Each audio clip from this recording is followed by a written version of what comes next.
There was a time I tried to fix the wind. Yes, truly.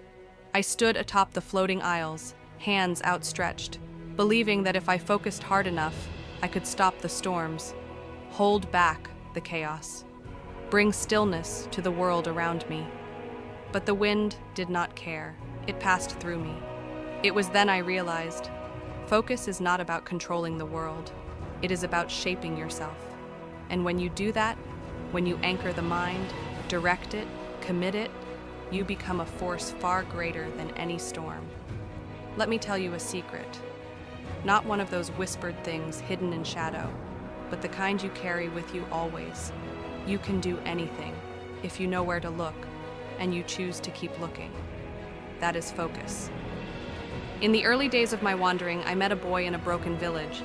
He had nothing but a rusted blade and a notebook with no pages, but every day he sat by the same tree, carving a single word into the bark: build. I asked him why. He said, if I lose my direction, I will find it again here. Months passed. I returned. The tree was gone, but in its place stood a hut, then a house, then a small workshop. That boy became a builder, not because he had tools or knowledge, but because he refused to scatter himself. He chose one direction and poured his being into it. The world will offer you 1,000 roads, each paved with distractions dressed as desires. You'll be told, do more. Be everything. Chase what's shiny and run from the dull. But that is how lives unravel, by being stretched too thin across too many maybes. Focus is the art of choosing your yes, and being brave enough to say no to everything else. Because anything you give your undivided attention to, your time, your stillness, your heart, it will grow.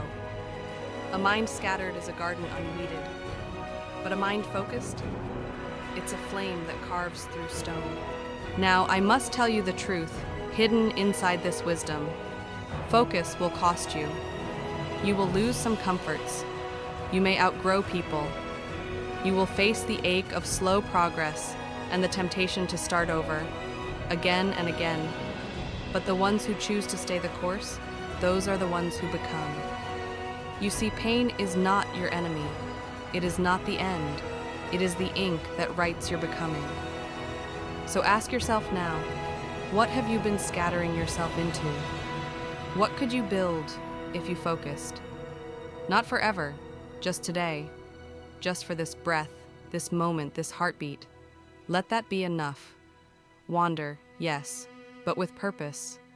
Reflect always, but don't forget to rise.